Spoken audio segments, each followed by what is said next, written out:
1 Samuel, chapitre 30. David détruit les Amalécites.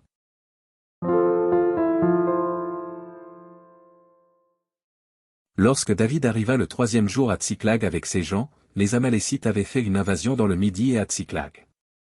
Ils avaient détruit et brûlé Tsiklag. Après avoir fait prisonnier les femmes et tous ceux qui s'y trouvaient, petits et grands. Ils n'avaient tué personne, mais ils avaient tout emmené et s'étaient remis en route. David et ses gens arrivèrent à la ville, et voici, elle était brûlée, et leurs femmes, leurs fils et leurs filles, étaient emmenés captifs.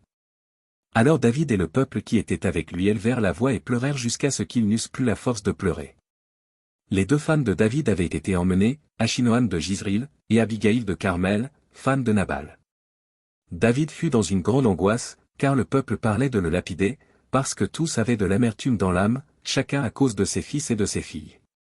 Mais David reprit courage en s'appuyant sur l'Éternel, son Dieu. Il dit au sacrificateur Abiathar, fils d'Achimélec, apporte-moi donc l'éphod. Abiathar apporta l'éphod à David. Et David consulta l'Éternel, en disant, poursuivrai-je cette troupe?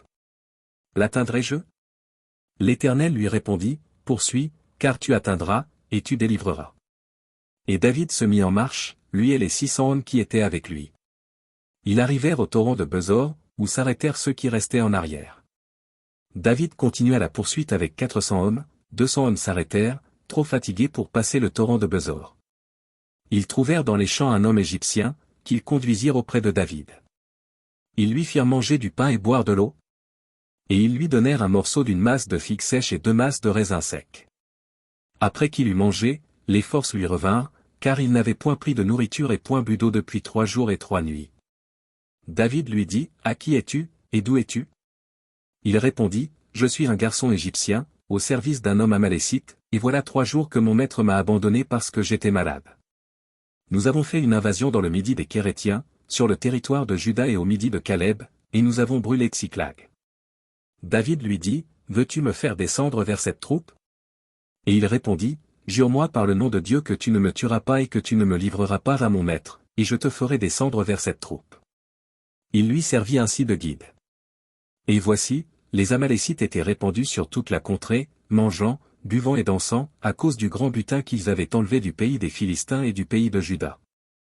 David les battit depuis l'aube du jour jusqu'au soir du lendemain, et aucun d'eux n'échappa, excepté 400 jeunes hommes qui montèrent sur des chameaux et s'enfuirent. David sauva tout ce que les Amalécites avaient pris, et il délivra aussi ses 2 femmes. Il ne leur manqua personne, ni petit ni grand, ni fils ni fille, ni aucune chose du butin, ni rien de ce qu'on leur avait enlevé, David ramena tout. Et David prit tout le menu et le gros bétail, et ceux qui conduisaient ce troupeau et marchaient à sa tête disaient, c'est ici le butin de David. David arriva auprès des 200 hommes qui avaient été trop fatigués pour le suivre, et qu'on avait laissés au torrent de Besor. Ils s'avancèrent à la rencontre de David et du peuple qui était avec lui. David s'approcha d'eux, et leur demanda comment ils se trouvaient. Tous les hommes méchants et vils parmi les gens qui étaient allés avec David prirent la parole et dirent, puisqu'ils ne sont pas venus avec nous, nous ne leur donnerons rien du butin que nous avons sauvé, sinon à chacun sa femme et ses enfants, qu'ils les emmènent, et s'en aillent.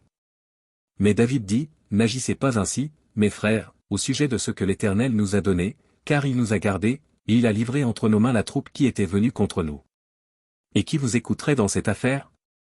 La part doit être la même pour celui qui est descendu sur le champ de bataille et pour celui qui est resté près des bagages, ensemble ils partageront. Il en fut ainsi dès ce jour et dans la suite, et l'on a fait de cela jusqu'à ce jour une loi et une coutume en Israël. De retour à Tsiklag, David envoya une partie du butin aux anciens de Juda, à ses amis, en leur adressant ces paroles, voici pour vous un présent sur le butin des ennemis de l'Éternel. Il fit ainsi des envois à ceux de Béthel, à ceux de Ramoth du Midi, à ceux de Jatir.